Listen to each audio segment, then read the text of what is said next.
Manusia beralasan yang bodoh-bodoh.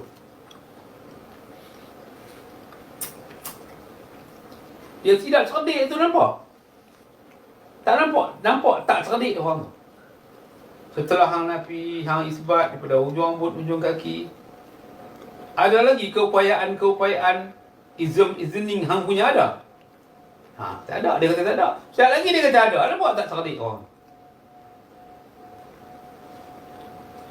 Lagi dia kata ada. Dia tanya balik. Okay, dia berjawab tadi.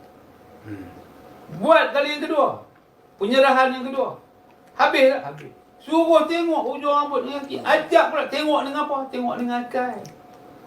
Tengok dengan ilmu. Tengok dengan knowledge bahasa orang putih. Kata.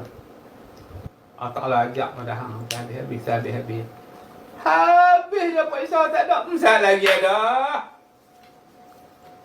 Ini masalahnya. Masalah dia. Dia ada ulang ambil balik. Hak cakap tadi dia ulang. Dia ambil balik. Duk 107 tu sampai larang berapa kali 7 ambil. Dia larang situ. Dia ambil situ yang 107 tu.